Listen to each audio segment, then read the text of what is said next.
Hello मित्रांनो, welcome to study revolution. आज आपण 22 डिसेंबर 2021चा द हिंदू बघतोय आणि तोही आपल्या मातृभाषेतून म्हणजे मराठीमधून. पहिल्यांदा आपल्या लेक्चरचं स्वरूप सांगतो, पहिल्यांदा आपण न्यूज डिस्कस करतो आणि त्यानंतर जे काय महत्त्वाचे एडिटोरियल्स असतात ते आपण डिटेलमध्ये डिस्कस करण्याचा प्रयत्न करतो. चला तर मग स्टार्ट करूया. 22 डिसेंबर 2021चा द हिंदू आपल्याला काय सांगतोय बघू. पहिल्या न्यूजपासून डिस्कस करण्यास सुरुवात करू. So let start. आपली जी पहिली न्यूज आहे ती खरं तर जे नवीन बिल सभागृहामध्ये मांडलं गेले ते बिल विशेष करून मॅरेजचे एज जे मुलींचं आहे ते आत्ता 18 वर्ष आहे ते वाढवून मिनिमम एज 21 इयर करण्याचं ते बिल आहे. आणि त्या बिलाशी संदर्भित जी मिनिस्ट्री आहे त्या मिनिस्ट्रीमध्ये ज्या मिनिस्टर आहेत ते स्मृती इराणी आहेत. त्या मिनिस्ट्रीचं नाव union ministry of women and child development असं आहे. आणि त्याच्या अंतर्गत खरं तर हे बिल येतं आणि त्याचं समर्थन करत असताना त्यांनी काय स्टेटमेंट केलेले आहे. त्याच्यामध्ये त्यांनी पहिल्यांदा हे सांगितलं की हे जे आपण करतोय ते टोटल युनिफॉर्मिटी म्हणजे सगळ्यामध्ये समता, त्याच्यामध्ये स्त्री असू द्या पुरुष असू द्या किंवा इतर कास्ट असू द्या, क्रीड असू द्या, रिलिजन असू द्या, सर्वांमध्ये आपल्याला सारखा नियम करणं गरजेचं आहे. आणि तो जो नियम आहे आता 18 वर्ष मुलींचं मिनिमम एज आहे, मुलांचं 21 वर्ष आहे, त्याच्यामध्ये सुद्धा समानता असायला पाहिजे. आणि ती सगळ्या धर्मामध्ये, सगळ्या जातींमध्ये, सगळ्या वंशामध्ये ती समानता असायला पाहिजे. त्याच्यासाठी हे बिल मांडलं जाते आणि त्याच्यावर ते हाऊस पॅनल जो आहे तो विचार करेल, रिव्ह्यू करेल आणि त्याच्याशी संदर्भात योग्य निर्णय घेईल, योग्यरित्या ते बिल पास केलं जाईल असं कुठंतरी त्यांच्याकडून आश्वासन देत असताना, त्या बिलाचं समर्थन करत असताना बोललं गेलेलं आपल्याला पाहाव्यास मिळते. ते सांगणारी खरं तर न्यूज. आणि याच्याशी रिलेटेड सांगताना त्या म्हटल्या की आपण ऑलरेडी याच्यामध्ये 75 वर्षापेक्षा जास्त लेट केलेलं आहे. अजून जर लेट करत असेल तर आपण महिलांवर कुठंतरी अन्याय करतोय, त्यांना समानतेचा दर्जा देण्यामध्ये आपण कुठंतरी पाठीमागं पडतोय असं सुद्धा त्यांनी सांगितलेलं आपल्याला पाहाव्यास मिळतं.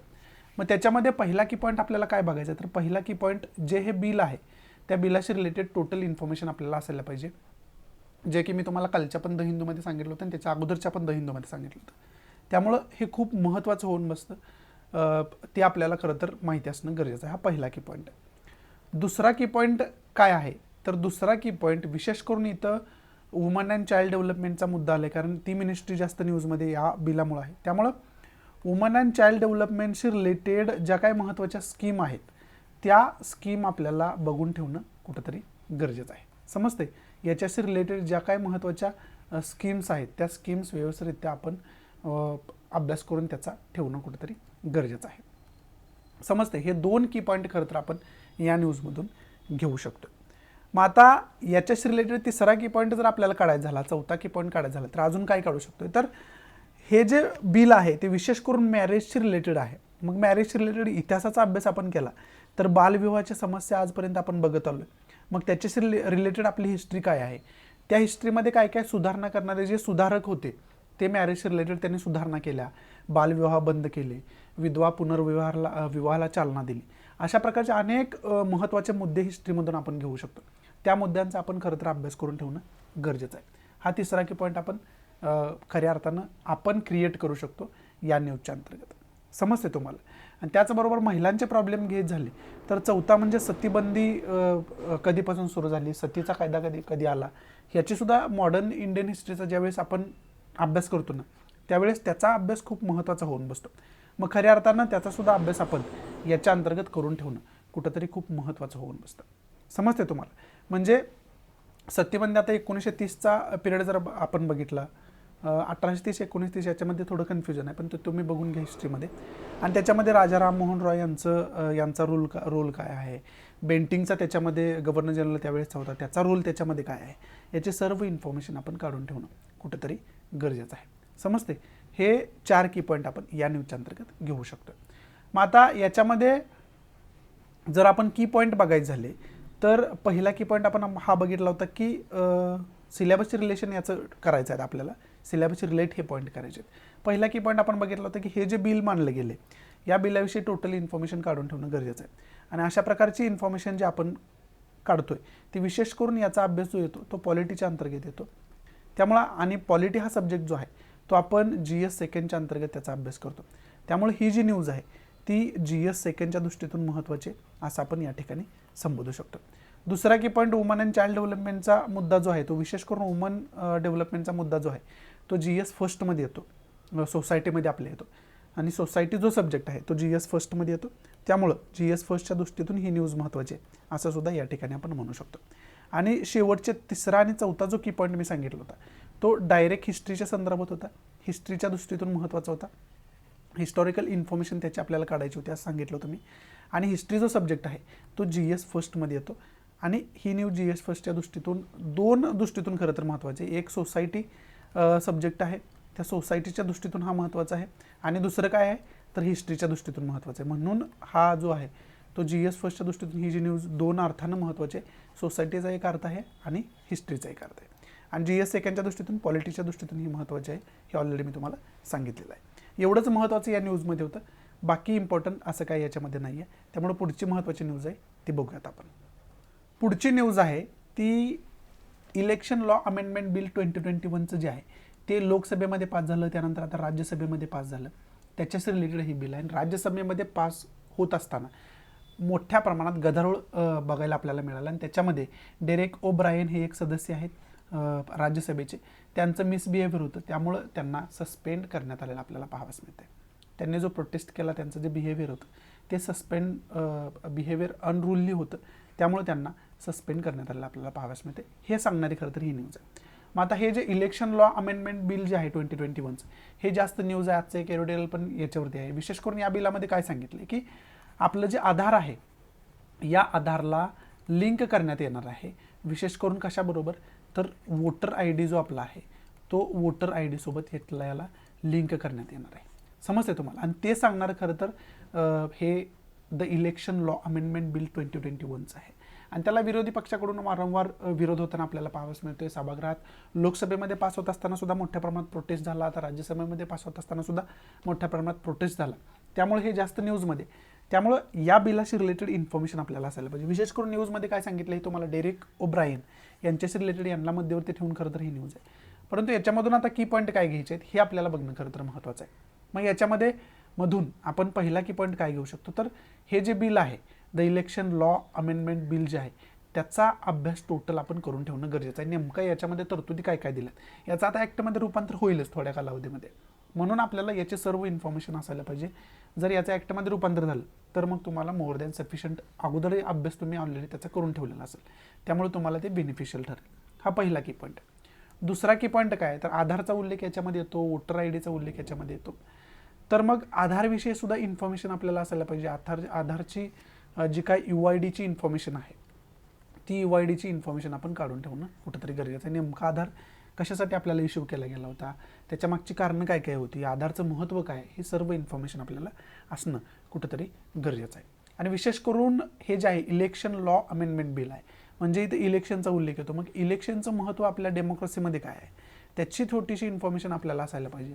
इलेक्शनशी रिलेटेड भारतीय राज्यघटनेमध्ये आर्टिकल्स कोणकोणते आहेत त्या आर्टिकलची सुद्धा इन्फॉर्मेशन आपल्याला असायला पाहिजे. त्याच्याशी रिलेटेड जो पार्ट आहे तो पार्ट कोणता आहे घटनेमध्ये त्या पार्टची इन्फॉर्मेशन आपल्याला असायला पाहिजे. त्याचबरोबर इंडेक्स कोणता आहे त्या इंडेक्सची इन्फॉर्मेशनसुद्धा आपल्याला कुठंतरी असणं खूप इम्पॉर्टंट आहे. समजते. हे 3 की पॉईंट खऱ्या अर्थानं आपण अभ्यास करून ठेवणं गरजेचं आहे. आता याचा आपल्या सिलेबसचे रिलेशन जर लावायचं झालं तर ते सिलेबसचे रिलेशन आपण कशा पद्धतीने लावू शकतो तर ते सिलेबसचे रिलेशन हे तिन्ही की पॉईंट जे होतं ते विशेष करून आपण पॉलिटीमध्ये याचा अभ्यास करतो, त्यामुळे हे पॉलिटीच्या दृष्टीतून महत्त्वाचं आहे. आणि पॉलिटीचं आपल्या सिलेबसमध्ये मेन्शन कुठं केलं आहे पॉलिटी तर GS सेकंडमध्ये ते मेन्शन केलेलं आपल्याला पाहावयास मिळते. त्यामुळे ही जी न्यूज आहे ती टोटल GS सेकंडशी रिलेटेड न्यूज आहे असं आपण या ठिकाणी संबोधू शकतो. समजते. बाकी इम्पॉर्टंट या न्यूजमध्ये असं काय नाही आहे. पुढची जी न्यूज आहे ती कोलकाताशी रिलेटेड न्यूज असलेली आपल्याला पाहावयास मिळते. आणि कोलकातामध्ये म्युन्सिपाल्टीचं जे इलेक्शन आहे ते झालेलं आपल्याला पाहावयास मिळालं आणि त्याच्यामध्ये तृणमूल काँग्रेसचाच डंका पुन्हा एकदा आपल्याला पाहावयास मिळाला. त्याच्यामध्ये तृणमूल काँग्रेसला बहुमत मिळालं आहे. जास्त म्युन्सिपाल्टीवरती तृणमूल काँग्रेसचं सरकार आलेलं आपल्याला पाहावयास मिळते. त्याच्यामध्ये लेफ्ट पार्टीज ज्या होत्या त्यांना 11.7% वोटिंग मिळालं आहे. त्याच्यामध्ये BJP आहे त्याला 9.3% वोटिंग मिळालं आपल्याला पाहावयास मिळते. आणि त्याच्यामध्ये विशेष करून जास्त वोटिंग मिळवणारी जी पार्टी आहे ती तृणमूल काँग्रेस ही पार्टी असलेली आपल्याला पाहावयास मिळते. ते सांगणारी खरं तर न्यूज आहे. मग विशेष करून याच्यामधून की पॉईंट आपल्याला काय घ्यायचे आहेत तर इथं विशेष करून उल्लेख आला आहे कोलकाता म्युन्सिपल पोलचा म्हणजे म्युन्सिपाल्टीचा इथं उल्लेख आला आहे. मग आपल्या घटनेमध्ये तरतूद काय आहे याच्याशी रिलेटेड म्युन्सिपाल्टीशी रिलेटेड जो काय कलमं आहेत ती कलमं आपल्याला माहिती असणं गरजेचं आहे. त्याच्याशी रिलेटेड आर्टिकल्स काय काय आहेत ते आर्टिकल्स आपल्याला माहिती असायला पाहिजे. त्याचबरोबर भाग म्हणजे पार्ट कोणता आहे तो पार्ट आपल्याला माहिती असायला पाहिजे. आणि त्याचबरोबर इंडेक्स काय आहे ते इंडेक्ससुद्धा आपल्याला माहिती असणं कुठेतरी गरजेचं आहे. समजते तुम्हाला. त्याच्याशी रिलेटेड मग हा पहिला की पॉईंट आपला म्युन्सिपाल्टीचा अभ्यास करून ठेवणं आपल्याला गरजेचं आहे. कारण ते म्युन्सिपाल्टी जे आहे ते नंतर ॲड केलेलं इंडेक्स आहे. त्यामुळं खरं तर ते महत्त्वाचं होऊन बसतं. त्याच्याशी रिलेटेड कलमं जी आहेत ती महत्त्वाची होऊन बसतात. हा पहिला की पॉईंट आहे. दुसरा विशेष करून कोलकाता शहराचा उल्लेखित आला आहे. मग कोलकाताचं ऐतिहासिक महत्त्व काय आहे? आता इंग्रजांचा जर आपण अभ्यास केला तर कोलकाताचं त्याच्यामध्ये खूप महत्त्व असलेलं आपल्याला पाहावयास मिळतं. कोलकातामध्ये पहिल्या सुप्रीम कोर्टाची स्थापना झाली ती 1774 रेग्युलेटिंग ॲक्ट जो आला 1773 त्याच्या अंतर्गत ती स्थापना करण्यात आली होती. मग आपल्याला कोलकाता शहराचं जे महत्त्व आहे ते खरं तर बघून ठेवणं गरजेचं होऊन बसतं. समजते तुम्हाला. त्यामुळं खरं तर कोलकाता शहराचं ऐतिहासिक महत्त्व काय हे आपण बघून ठेवणं गरजेचं आहे. समजतं तुम्हाला. हा दुसरा की पॉईंट आहे. तिसरा तृणमूल काँग्रेसचा इथं उल्लेख आला आहे आणि विशेष करून कोलकाता शहराचा उल्लेख आला आहे. हे जे आहे सर्व हे आपण बोलतोय ते वेस्ट बेंगॉलशी रिलेटेड बोलतोय आपण. पश्चिम बंगाल जे राज्य आहे त्याच्याशी रिलेटेड बोलतोय. मग ते पश्चिम बंगालचं लोकेशन वगैरे आपण व्यवस्थितरित्या बघून ठेवणं कुठंतरी गरजेचं आहे. समजतं तुम्हाला. मॅप रिडिंगच्या दृष्टीतून ते महत्त्वाचं होऊन बसतं. मग आता हे झाले आपले की पॉईंट. मग याचं जे रिलेशन आहे ते आपल्याला कशाशी जोडायचं आहे? सिलेबसचे रिलेट हे करायचं आहे. मग पहिला म्युन्सिपाल्टी विषयाचा अभ्यास करायला मी सांगितलं तुम्हाला. त्याचं जे घटनात्मक महत्त्व आहे ते बघायला सांगितलं. आणि याचा अभ्यास जो पहिला की पॉईंटचा अभ्यास आपण करणार आहोत ते विशेष करून पॉलिटीच्या अंतर्गत अभ्यास तो करणार आहोत आपण. बरोबर आहे. आणि पॉलिटी जो सब्जेक्ट आहे तो GS सेकंडमध्ये येतो. त्यामुळे ही जी न्यूज आहे ती GS सेकंडच्या दृष्टीतून महत्त्वाची असं आपण म्हणू शकतो पहिल्या की पॉईंटच्या दृष्टीतून. दुसरा की पॉईंट आपलं कोलकाताचं ऐतिहासिक महत्त्व बघायला सांगितलं आहे. आणि तिसरा की पॉईंट जो आहे तो वेस्ट बेंगॉलचं महत्त्व बघायला सांगितलं आहे. बरोबर आहे. मग आता कोलकाताचं ऐतिहासिक महत्त्व बघणं, वेस्ट बेंगॉलचं लोकेशन बघणं, कोलकाताचं ऐतिहासिक महत्त्व बघायचं आहे म्हणजे हिस्ट्रीच्या दृष्टीतून त्याचा अभ्यास करायचा आहे. आणि हिस्ट्री जो सब्जेक्ट आहे तो GS फर्स्टमध्ये येतो. आणि वेस्ट बेंगॉलचं लोकेशन बघणं, मॅप रिडिंग करणं हा जो अभ्यास आहे आपण जॉग्राफीच्या अंतर्गत करत असतो. आणि जॉग्राफी जो सब्जेक्ट आहे तो विशेष करून GS फर्स्टच्या अंतर्गत येतो. त्यामुळं ही न्यूज जी आहे ती GS फर्स्टच्या दृष्टीतून सुद्धा महत्त्वाची आहे असं आपण या ठिकाणी म्हणू शकतो. समजते तुम्हाला. त्यामुळं ही टोटल न्यूज जी आहे ती GS फर्स्ट आणि GS सेकंडच्या दृष्टीतून महत्त्वाची असं आपण या ठिकाणी म्हणू शकतो. समजते तुम्हाला. अशी दोन्ही अंगानं सर्व अंगानं आपण न्यूजचा अभ्यास करणं खरं तर गरजेचं असतं. तरच आपल्याला मग त्याचा एक्झामच्या दृष्टीतून बेनिफिट होऊ शकतो. एवढंच इम्पॉर्टंट या न्यूजमध्ये. पुढची महत्त्वाची न्यूज कोणती बघूयात आपण. पुढची न्यूज आहे ती श्रीलंकेशी रिलेटेड न्यूज असलेली आपल्याला पाहावयास मिळते. याच्या अगोदर आपण कालच्या द हिंदूमध्ये बघितलं होतं की आपल्यातले काही फिशरमॅन जे आहेत ते श्रीलंकेच्या हद्दीत इलिगली घुसले फिशर म्हणजे मासेमारी करण्यासाठी. आणि त्यांना तिथं डिटेन करण्यात आलं होतं श्रीलंकन नेव्हीकडून. आता पुन्हा आणखी 13 जणांना तशा प्रकारच्या केसमध्ये डिटेन करण्यात आलेलं आपल्याला पाहावयास मिळतं. ते सांगणारी खरं तर न्यूज आहे. बाकी इम्पॉर्टंट याच्यामध्ये असं काही नाही. मग याच्यातून की पॉईंट आपल्याला काय बघायचं आहे तर पहिला की पॉईंट आपल्याला हा बघायचा आहे की इंटरनॅशनल रिलेशनच्या दृष्टीतून इंडिया श्रीलंका रिलेशन कशा पद्धतीचं आहे याची डिटेल इन्फॉर्मेशन आपल्याला असायला पाहिजे. समजते. इंटरनॅशनल रिलेशनच्या दृष्टीतून हे खूप महत्त्वाचं होऊन बसतं की इंटरनॅशनल रिलेशन इंडियाचं आणि श्रीलंकेचं कशा पद्धतीने हे बघणं. त्यामुळं खरं तर हा की पॉईंट जो आपला आहे तो महत्त्वाचा होऊन बसतो. हा पहिला की पॉईंट झाला आपला. दुसरा काय आहे तर श्रीलंकेचं लोकेशन कशा पद्धतीचं आहे ते लोकेशन आपण व्यवस्थितरित्या लोकेट करून ठेवायला पाहिजे. त्या दृष्टीतून मॅप रिडिंग आपण करायला पाहिजे. समजते तुम्हाला. आणि हे दोन की पॉईंट खऱ्या अर्थानं या न्यूजमधून आपण घेऊ शकतो. मग पहिल्या की पॉईंटचं जर सिलेबसचे रिलेशन आपल्या बघितलं तर ते रिलेशन कशा पद्धतीचं आहे तर इंटरनॅशनल रिलेशनचा अभ्यास आपण GS सेकंडमध्ये करतो. त्यामुळे ही जी न्यूज आहे ती GS सेकंडच्या दृष्टीतून महत्त्वाची आहे असं आपण संबोधू शकतो. आणि दुसरा की पॉईंट त्याचं लोकेशन बघायचं श्रीलंकेचं म्हणजे काय करायचं आहे मॅप रिडिंग करायचं आहे. आणि मॅप रिडिंग आपण विशेष करून कोणत्या सब्जेक्टमध्ये करतो तर ते जॉग्राफी या सब्जेक्टमध्ये करतो. आणि जॉग्राफी सब्जेक्टचा अभ्यास आपण विशेष करून जे मेन्शन केले जॉग्राफी सब्जेक्ट तो GS फर्स्टमध्ये केला आहे. त्यामुळे ही जी न्यूज आहे ती GS फर्स्ट आणि GS सेकंड या दोन्ही दृष्टीतून महत्त्वाचे असं आपण या ठिकाणी समजू शकतो. एवढंच इम्पॉर्टंट या न्यूजमध्ये. पुढची जी न्यूज आहे ती जम्मू काश्मीरशी रिलेटेड न्यूज असलेली आपल्याला पाहावयास मिळते. आणि तिथं जे गुपकर अलायन्स आहे तिथले जे अनेक पार्टीज आहेत त्यांनी एकत्र येऊन गुपकर अलायन्सची स्थापना केली. आणि ज्या वेळेस त्यांचे मतं एखाद्या सब्जेक्टवरती एकत्र येतात त्यावेळेस ते गुपकर अलायन्स म्हणून एकत्र येऊन प्रोटेस्ट करत असतात.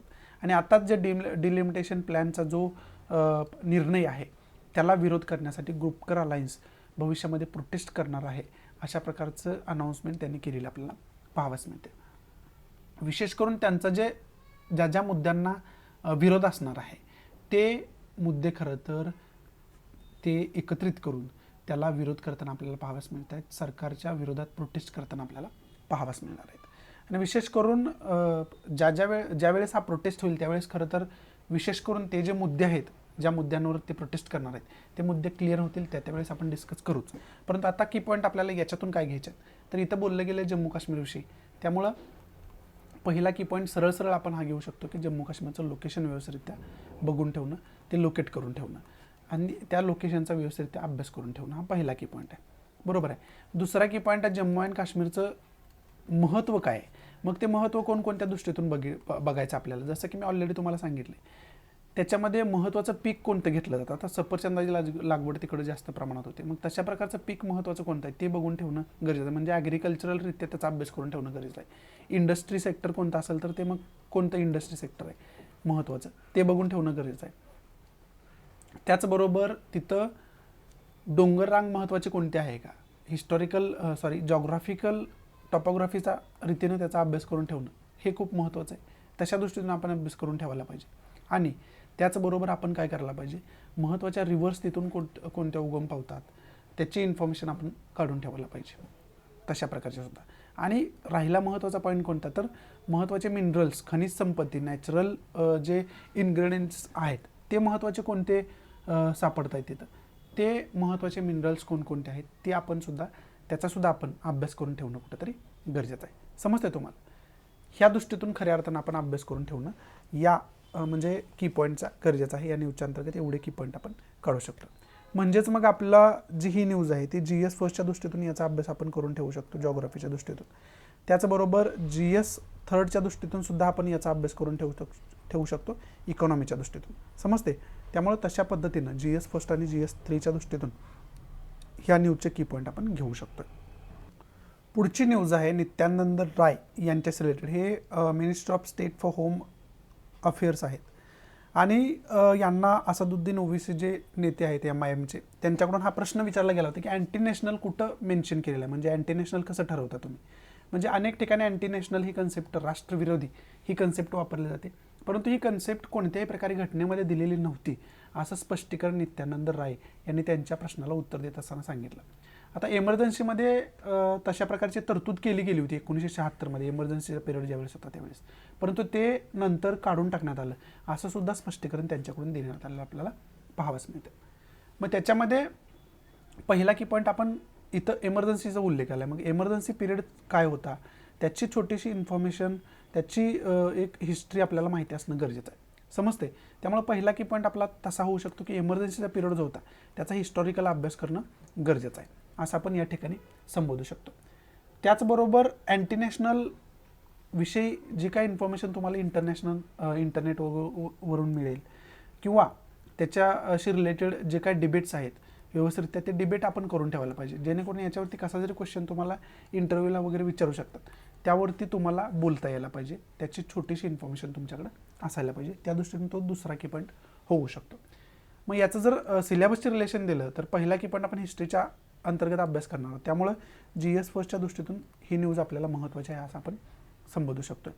आणि बाकी एक समज म्हणून अँटी नॅशनल ही कन्सेप्ट काय आहे, त्याचा घटनेशी काय संबंध आहे का, त्याचा एक अभ्यास करणं, त्याचं एक घटनात्मक आपल्याला अभ्यास करणं हे पॉलिटीच्या दृष्टीतून महत्त्वाचं आहे, म्हणजे GS सेकंडच्या दृष्टीतून महत्त्वाचं आहे असं आपण या ठिकाणी समजू शकतो.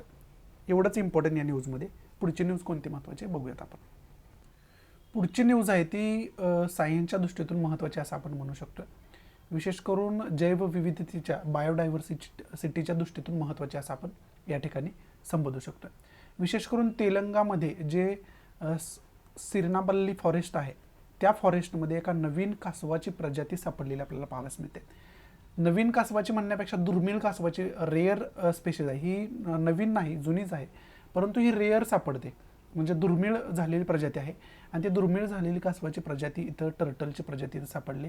त्याचं नाव आहे albino Indian flapshell turtle, albino Indian flapshell turtle असं या कासवाच्या प्रजातीचं नाव असले आपल्याला पाहाव्यास मिळते. त्यामुळं ही सापडली आहे सिरनापल्ली फॉरेस्टमध्ये. त्यामुळे अल्बिनो इंडियन फ्लॅशपेल टर्टल ही जी प्रजाती आहे याच्याविषयीची इन्फॉर्मेशन तुमच्याकडे असू द्या. ती इन्फॉर्मेशन डायरेक्ट प्रीला विचारली जाऊ शकते, डायरेक्ट याच्यावरती प्रीला क्वेश्चन विचारला जाऊ शकतो. त्यामुळं याची इन्फॉर्मेशन आपल्याला असणं कुठंतरी गरजेचं आहे. समजते तुम्हाला? त्यामुळे ही इन्फॉर्मेशन तुमच्याकडे असू द्या. आणि विशेष करून आपण इन्व्हायरमेंट बायोडायव्हर्सिटीच्या दृष्टीतून याचा अभ्यास करत असतो. त्यामुळे त्या सब्जेक्टच्या दृष्टीतून याचं जास्त महत्त्व आहे. असं आपण विशेष करून प्रिलियमच्या दृष्टीतून याचं महत्त्व आहे. त्यामुळं त्या दृष्टीतून याचा अभ्यास करून तुम्ही ठेवणं कुठंतरी गरजेचं आहे. एवढंच इम्पॉर्टंट आहे याच्यामध्ये. पुढं आपण या इमेजमध्ये बघू शकतो की श्रीलंकेमध्ये जे डिटेन केलेले फिशरमॅन आहेत त्यांना आपले जे इंडियन काउन्सिलर आहेत तिथले इंडियन काउन्सिलेटशी रिलेटेड जे सदस्य आहेत ते त्यांना भेटून त्यांची विचारपूस करत असताना आपल्याला पाहावयास मिळते, जेणेकरून त्यांना पंतप्रधान जे आपले आहेत नरेंद्र मोदी त्यांना तिथली सिच्युएशन सांगता येईल. ते सांगणारी खरं तर न्यूज आहे. फ्रंट पेजला ऑलरेडी आपण डिस्कस केले. त्याच्यामध्ये कोणकोणते की पॉईंट तुम्हाला बघायचे ते ऑलरेडी मी सांगितलेलं आहे. त्यामुळे पुन्हा याच्यावरती डिस्कशन करणं टाईम वेस्टेज ऑफ टाईम आहे. त्यामुळे ह्याच्यावर पुन्हा डिस्कशन करण्यात काय अर्थ नाही. ऑलरेडी डिस्कशन आपण केलं आहे याच्यावरती. पुढची न्यूज आहे ती फॉरेन सेक्रेटरी जे आपले आहेत हर्ष श्रिंगला हे म्यानमारला व्हिजिट करणार आहेत. याच्याशी रिलेटेड न्यूज असलेलं आपल्याला पाहावयास मिळतं. आता म्यानमारमधून मिलिटरी म्यानमारचे जे आहे ते नागरिकांवरती खूप मोठ्या प्रमाणात अन्याय करते, खूप मोठ्या प्रमाणात तिथे हत्या केल्या जात आहेत. अशा प्रकारच्या न्यूज वारंवार म्यानमारमधून बाहेर पडत आहेत. ह्युमन राईटचं व्हायोलेशन मोठ्या प्रमाणात तिथं होतं आहे. अशा प्रकारच्या न्यूज बाहेर पडत आहेत. त्यामुळं खरं तर त्याची पाहणी करण्याच्या उद्देशानंच हर्ष श्रिंगला हे विशेष करून म्यानमारला व्हिजिट देणार आहेत पुढच्या 2 दिवसामध्ये. भविष्यामध्ये व्हिजिट देताना आपल्याला पाहावयास मिळेल. विशेष करून ती जी ठिकाणं आहेत तीसुद्धा आपण खरं तर लोकेट करून ठेवणं गरजेचं असतं. ती ठिकाणंसुद्धा आपण खऱ्या अर्थानं लोकेट करून ठेवणं गरजेचं आहे. त्याच्यामध्ये यंगून एक ठिकाण आहे आणि नैपी तॉ हे एक ठिकाण आहे. या 2 ठिकाणांना खऱ्या अर्थानं केंद्रबिंदू मानून ते व्हिजिट म्यानमारला करताना आपल्याला पाहावयास मिळतात. ते सांगणारी खरं तर न्यूज आहे. मग याच्यामधून की पॉईंट आपण एकच घेऊ शकतो. पहिला की पॉईंट असा आहे की म्यानमारचं आणि इंडियाचं रिलेशनशिप कशा पद्धतीचं आहे याची डिटेल इन्फॉर्मेशन आपण काढून ठेवणं गरजेचं आहे. समजते? इंटरनॅशनल रिलेशनच्या दृष्टीतून अभ्यास करून ठेवणं गरजेचं आहे. आणि इंटरनॅशनल रिलेशनचा अभ्यास आपण GS सेकंडमध्ये करतो. त्यामुळे GS सेकंडच्या दृष्टीतून ही न्यूज महत्त्वाची आहे असं आपण या ठिकाणी समजू शकतो. पुढची न्यूज आहे ती कोविशिल्डशी रिलेटेड न्यूज असलेली आपल्याला पाहावयास मिळते. जे वॅक्सिन आहे आपले त्याच्याशी रिलेटेड न्यूज आहे. आणि कोविशिल्डचा जो इफेक्ट आहे त्याचं जे प्रोटेक्शन आहे ते 3 महिन्यानंतर प्रोटेक्शन कमी होतं किंवा नाहीच होतं अशी बोलणारी एक द लॅसेंटमध्ये सायंटिफिक स्टडी पब्लिश झालेले आहे. त्याच्यामुळे एक मोठ्या प्रमाणात चर्चेला उधाण आलं आहे. त्याच्यामुळे एक मोठ्या प्रमाणात गदारोळ निर्माण झाला आहे. लोकांमध्ये अस्वस्थता निर्माण झाली असं आपण या ठिकाणी म्हणू शकतो. कारण वॅक्सिन आपण घेतोय कशासाठी तर कोविडपासून आपल्याला प्रोटेक्शन कायमचं मिळावं याच्यासाठी. परंतु कोविशिल्ड जी वॅक्सिन आहे ती घेतल्यानंतर सुद्धा ती फक्त 3 महिनेच तुम्हाला प्रोटेक्शन देऊ शकते. अशा प्रकारचा स्टडी पब्लिश झाल्यामुळे कुठंतरी गदारोळ आणि अस्वस्थता निर्माण झाली आपल्याला पाहावयास मिळते. ते सांगणारी खरं तर न्यूज आहे.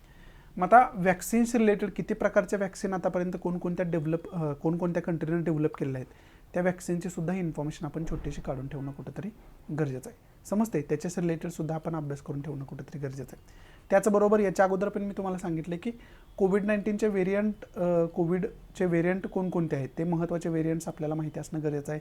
कोणत्या कंट्रीमध्ये कोणकोणते व्हेरियंट सापडलेले आहेत आणि आत्ता जो नवीन आला आहे ओमायक्रॉन व्हेरियंट, तो ओमायक्रॉन व्हेरियंट काय आहे याचेसुद्धा व्हेरियंट काय आहे याचेसुद्धा इन्फॉर्मेशन आपण डिटेलमध्ये काढून ठेवायला पाहिजे. सायंटिफिक स्टडी त्याचा आपण करून ठेवायला पाहिजे.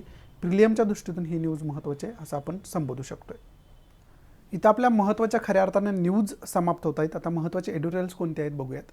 पहिलं जर एडिटोरियल आपण बघितलं तर ते टोटली पॉलिटिकल बेसवरती एडिटोरियल आहे. त्याच्यामुळं ते डिस्कस करण्यात काय अर्थ नाही आहे. ते आपल्या एक्झामच्या दृष्टीतून महत्त्वाचं नाही. दुसरं एडिटोरियल आहे ते आधार आणि वोटर आय डीचं लिंकिंगचं जे बिल मांडलं गेलं आहे त्या बिलाशी रिलेटेड आर्टिकल पुढचं जे आहे ते असलेलं आपल्याला पाहावयास मिळते. आणि त्याच्यामध्ये जो काय गदारोळ चालू आहे त्याच्यामध्ये जो काय विरोधी पक्षाचे विरोध करत आहे त्याचे काय मग फायदे आहेत त्याचे काय तोटे आहेत हे खरं तर विचार करण्यासारखं आहे.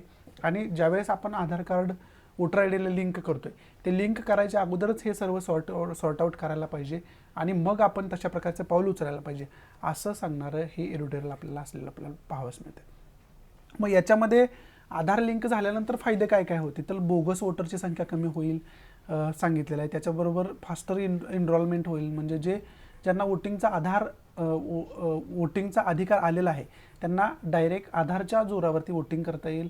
आधार कार्डच्या आधारावरती त्यांचं एज जे आहे ते डिफाईन करता येईल आणि त्यामुळे त्यांना वोटरचा जो अधिकार आहे, वोटिंगचा जो अधिकार आहे, ते लवकर एनरोलमेंट त्याच्यासाठी होतील.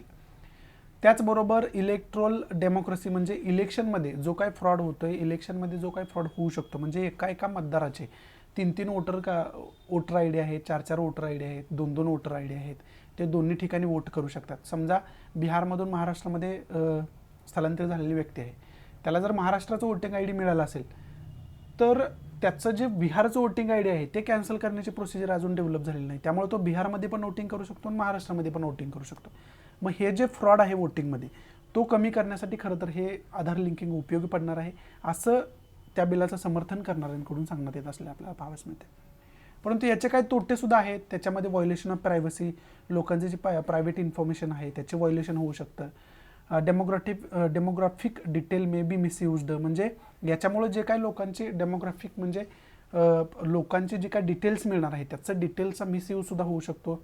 आपल्या एखादी पार्टी आपल्याकडे त्यांना आकर्षित करण्यासाठी त्याचा मिसयूजसुद्धा करू शकते.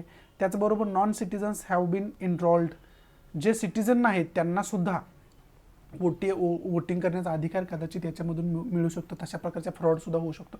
अशा प्रकारची सुद्धा भीती अनेक ठिकाणाहून व्यक्त केली जाते. अशा प्रकारची टीकासुद्धा अनेक ठिकाणाहून केली जाते. त्यामुळे याच्यामध्ये लेखकानं काय सांगितलं की इलेक्शन लॉ अमेंडमेंट बिल जे आहे त्याच्यामधले जे काही लूप होल आहे ते बिल अगोदर त्याचं ॲक्टमध्ये रूपांतर होण्याच्या अगोदरच त्याच्यावरती आपण विचार करणं गरजेचं आहे. ॲक्टमध्ये रूपांतर होण्याच्या अगोदरच त्याच्यावरती सोल्युशन आपण काढणं गरजेचं आहे. जर तो ॲक्ट झाला आणि पुन्हा तो अमेंडमेंट करायचा झाला तर आपल्याला पुन्हा बिल तशा प्रकारचं मांडावं लागेल, पुन्हा ते लोकसभेत पास करायचं, राज्यसभेत पास करायचं, ती सगळी प्रोसिजर करण्यापेक्षा ह्याचं ॲक्टमध्ये रूपांतर होण्याच्या अगोदरच आपण सगळ्यांचे विचार घेतले पाहिजे, त्याच्यावरती चर्चा व्हायला पाहिजे, त्याच्यावरती वेगवेगळ्या तरतुदी करायला पाहिजे, त्याच्यामध्ये आत्ताच जे काय चुका झालेल्या आहेत त्या दुरुस्त करायला पाहिजे, म्हणजे भविष्यात जाऊन आपल्याला कोणत्याही प्रकारचा प्रॉब्लेम येणार नाही, हे या आर्टिकलमध्ये सांगितले. आणि इलेक्शन लॉ अमेंडमेंट बिलशी रिलेटेड जी काही इन्फॉर्मेशन आहे ते तुम्ही काढून ठेवायला पाहिजे. ऑलरेडी मी तुम्हाला सांगितले त्याचे निगेटिव्ह काय पॉईंट आहेत, पॉझिटिव्ह पॉईंट काय, इथं पण लेखकांनी डिस्कस केलेले ते पण सांगितले. तर आणखी तुम्हाला काय वाटत असतील ते पण तुम्ही नोट डाऊन करून ठेवणं गरजेचं आहे, जेणेकरून याच्यावरती कसा जरी क्वेश्चन विचारला तरी तुम्हाला तो व्यवस्थितरित्या टॅकल करता यावा. पुढचं आर्टिकल जे आहे हे ते बॉन्डेड लेबरशी रिलेटेड आर्टिकल आहे. बॉन्डेड लेबरशी रिलेटेड आपल्याकडे कोणताही ठोस कायदा नाही, कोणताही ठोस नियम नाही. त्यामुळं जे बॉन्डेड लेबर आहे त्यांना स्लेवरीसारखं म्हणजे त्यांना गुलामासारखं वागवलं जातं. आता बॉन्डेड लेबर म्हणजे काय, आता खेड्यातले जे काही विद्यार्थी असेल त्यांना माहिती असेल की सालानं गडी कामाला असतो एखाद्या शेतकऱ्याकडे, म्हणजे त्याला काय झालेलं असतं की 1 साल म्हणजे एका वर्षाची रक्कम जी आहे तो पगार आहे तो त्याला अगोदरच दिलेला असतो आणि मग त्या अगोदर दिलेल्या पैशामुळं तो जो लेबर आहे तो वर्षभर त्या शेतकऱ्यात काम करण्यासाठी बांधील असतो. त्याला आपण बॉन्डेड लेबर, त्या प्रकाराला आपण बॉन्डेड लेबर आपण म्हणू शकतो. परंतु मग जो त्याचा ओनर आहे, जो लँडलॉर्ड आहे, त्याच्याकडून त्याचं शोषणसुद्धा होऊ शकतं. तुटपुंज्या पगारामध्ये त्याच्याकडून जास्त काम करून घेतलं जाऊ शकतं. तो बांधील आहे म्हणून त्याला गुलामासारखी वागणूक दिली जाऊ शकते. मग त्याच्यासाठी जो आपल्याकडे कोड असायला पाहिजे, त्याच्यासाठी आपल्याकडे जे कायदे असायला पाहिजे ते ठोस नसल्यामुळं अशा प्रकारच्या लेबरला जे आहे ते मोठ्या प्रमाणात त्याचं शोषण होऊ शकतं आणि त्याला गुलामासारखी वागणूक दिली जाऊ शकते आणि दिली जाते सुद्धा आता तशा प्रकारचे कायदे नसल्यामुळे. हेच या आर्टिकलमध्ये सांगण्याचा प्रयत्न केला आहे. म्हणजे आपल्याला बॉन्डेड लेबरशी रिलेटेड, वेजेसशी रिलेटेड चांगले कायदे आणणं गरजेचं आहे, त्या कायद्यामध्ये चांगल्या तरतुदी करणं गरजेचं आहे, अमेंडमेंट करणं गरजेचं आहे, असं या आर्टिकलमध्ये सांगण्याचा प्रयत्न सौम्या शिवकुमार यांनी केलेला आपल्याला इथं पाहावयास मिळतो. बाकी इम्पॉर्टंट या आर्टिकलमध्ये असं काय नाही, ह्युमन राईटचं व्हायोलेशन वगैरे ते तुम्हाला माहिती असायला पाहिजे, एवढंच इम्पॉर्टंट या आर्टिकलमध्ये असलेलं आपल्याला पाहावयास मिळते. मग याच्यामध्ये काय ॲक्टचा उल्लेख आला आहे, मिनिमम वेजेस ॲक्ट 1948चा उल्लेख याच्यामध्ये आला आहे. त्याचबरोबर मिनिमम वेजेस सेंट्रल रूल जो आहे 1950चा त्याचा उल्लेख याच्यामध्ये आलेला आहे. त्याचा रूल 21 जो आहे त्याचा उल्लेख याच्यामध्ये आलेला आहे. मग हे जे संबंधित कायदे इथं नोट डाऊन करून दिलेले आहेत त्या कायद्यांचा अभ्यास आपण करायला पाहिजे. आणि बॉन्डेड लेबर म्हणजे काय, त्याची बेसिक इन्फॉर्मेशन काय आहे, त्याची बेसिक इन्फॉर्मेशन आपण अभ्यास करून ठेवणं कुठंतरी गरजेचं आहे, असं या आर्टिकलमधून आपण समजून घेऊ शकतो. समजते एवढे की पॉईंट आपण खरं तर या आर्टिकलच्या अंतर्गत अभ्यास करून ठेवणं गरजेचं आहे. तर दुसरं चांगलं एक्झाम्पल द्यायचं झालं तर इथं फोटोमध्येच इटभट्टीवर काम करणारे कामगार दिलेले आहेत. मग हे जे इटभट्टीवर काम करणारे कामगार असतात ते सीझनसाठी काम करतात, त्या टोटल 6 महिन्याचं किंवा 12 महिन्याचं त्यांनी अगोदरच पेमेंट घेतलेलं असतं, समजते. परंतु काय होतंय, वर्षाचं पेमेंट ह्यांनी घेतलं तर ते वर्षभर त्या मालकाच्यात काम करण्यासाठी बांधील झाले.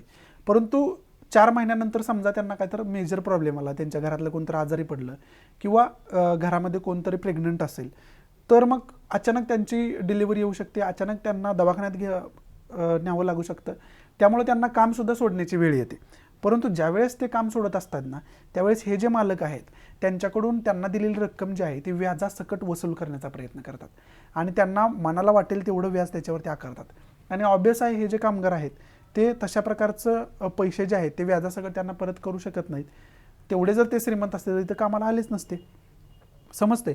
आणि जेणेकरून हे ओनर काय करतात की यांनी काम सोडू नये, यांनी इथंच काम करावं एवढ्या पैशामध्ये, अशाच प्रकारचे त्यांना अडचणी आणण्याचा प्रयत्न करतात. मग याच्याशी रिलेटेड जो काय आहे कायदा ठोस असणं गरजेचं आहे, तो त्याच्यावरती लेखिका खरं तर इथं लक्ष केंद्रित करताना आपल्याला पाहावयास मिळते. सौम्या शिवकुमार या लेखिका आहेत या एडिटोरियलच्या आर्टिकलच्या, त्या याच्याशी रिलेटेडच खरं तर लक्ष केंद्रित करताना आपल्याला पाहावयास मिळतात, समजते. म्हणजे आणि हा जो प्रकार आहे तो खरं तर बॉन्डेड लेबरचा प्रकार आहे असं आपण इथं समजू शकतोय. हा तुम्हाला एकदम सोप्या भाषेमध्ये मी सांगण्याचा प्रयत्न केला. बॉन्डेड लेबर म्हणजे काय, तर 1 सालासाठी किंवा ठराविक भविष्यातल्या कालावधीसाठी अगोदरच पैसे घेणं आणि त्या कालावधीसाठी त्या ओनरच्यात आपण काम करणं, त्या मालकाच्यात आपण काम करणं, तो जो लेबर असतो त्याला आपण बॉन्डेड लेबर असं संबोधू शकतो. समजते तुम्हाला. याला काय झालं अजून, लो बॅटरी, 1 मिनिट. त्याला आपण बॉन्डेड लेबर असं खऱ्या अर्थानं संबोधू शकतो. Sorry for inconvenience. एवढंच खरं तर इम्पॉर्टंट या आर्टिकलमध्ये आहे असं आपण म्हणू शकतो. बाकी इम्पॉर्टंट या आर्टिकलमध्ये असं काही नाही आहे. त्यामुळं पुढचं जे काय महत्त्वाचं आर्टिकल आहे ते आपण, पुढचं महत्त्वाचं आर्टिकल कोणतं आहे बघूयात आपण. पुढचं जे आर्टिकल आहे ते विशेष करून जो दोन प्रकार घडले, सिखांच्या धार्मिक स्थळाची विटंबना करण्याचे 2 प्रकार घडले. विशेष करून अमृतसरमध्ये एक प्रकार घडला आणि निजामपूर विलेजमध्ये एक प्रकार घडला. गुरुद्वारामध्ये जाऊन विटंबना करण्याचा प्रयत्न केला, मिसबिहेव्हर करण्याचा प्रयत्न केला. परंतु त्याच्यामध्ये काय झालं, ज्यांनी हा प्रयत्न केला त्यांना तिथल्या मॉबनं एवढी मारहाण केली की त्यांचा त्याच्यामध्ये मृत्यू झाला. मग याच्याशी रिलेटेड आपण जे अशा प्रकारची धार्मिक स्थळं आहेत, अशा प्रकारची स्थळं आहेत की ज्याच्याशी लोकांचे इमोशन्स जोडले गेले आहेत, भावना जोडले गेले आहेत, त्यांना जर हा जो प्रकार घडला त्यानंतर त्या लोकांना डायरेक्ट लोकांनी मारून मृत्युमुखी पाडलं, म्हणजे त्यांची हत्या केली. हा प्रकार का घडला, तर त्या धार्मिक स्थळाचं प्रोटेक्शन व्यवस्थितरित्या केलं जात नाही. तिथं लॉ अँड ऑर्डरची सिच्युएशन मेंटेन करण्यासाठी आपण काय कमी पडतो की काय, असं सिच्युएशन निर्माण झाले आपल्याला पाहावयास मिळते. मग तशा ठिकाणी आता आपण या 2 इन्सिडेंटवरून ओळखायला पाहिजे की अशा प्रकारच्या जे भावना लोकांच्या जोडलेली जी स्थळं आहेत त्या स्थळांचं आपण व्यवस्थितरित्या प्रोटेक्शन करायला पाहिजे. व्यवस्थित तिथं लॉ अँड ऑर्डर मेंटेन कशा पद्धतीने आपण करू शकतो याचा आपण सेन्सिटिव्हली अभ्यास करायला पाहिजे, सेन्सिटिव्हली विचार करायला पाहिजे असं या आर्टिकलमध्ये सांगण्याचा प्रयत्न केला आहे. बाकी हे जे इन्सिडेंट्स आहेत ते कालच आपण डिस्कस केलेले आहेत द हिंदूमध्ये जे झालेले आहेत. त्यामुळं बाकी याच्यामध्ये डिस्कस करण्यासारखं आपल्याला असं काय नाही आहे. त्यामुळं बाकी इम्पॉर्टंट याच्यामध्ये काय नाही आहे. त्यामुळे इथं आजचे महत्त्वाचे आर्टिकल्स आणि आजचे महत्त्वाचे एडिटोरियल्स मी समाप्त करतो आहे. आशा आहे की मी तुम्हाला चांगल्या पद्धतीनं आजचा द हिंदू समजावून सांगू शकलो असेल. आवडत असेल तर लाईक करा, नसेल तर डिसलाईक करा. आणि डिसलाईक का केलं हे कमेंट बॉक्समध्ये नक्की सांगा, जेणेकरून तुमच्या इन्स्ट्रक्शननुसार त्याच्यामध्ये मी इम्प्रोव्हायझेशन करू शकेन. आणि प्लीज आपल्या जास्तीत जास्त आपल्या मराठी विद्यार्थ्यांना हे शेअर करा, जेणेकरून सर्व मराठी विद्यार्थ्यांना याचा फायदा होऊ शकेल. आपला टेलिग्राम चॅनल आहे, टेलिग्राम ग्रुप आहे, तो पण जॉईन करा, जेणेकरून लेक्चरविषयी इतर काय अपडेट्स असतील, इतर काय मी क्वेश्चन टाकतो त्याचासुद्धा तुम्हाला फायदा होऊ शकेल. सो या नोटवरती मी तुमच्या आजच्यापुरती रजा घेतो. भेटू आपण उद्याच्या द हिंदूच्या लेक्चरमध्ये. तोपर्यंत thanks for watching. Goodbye, take care, जय हिंद.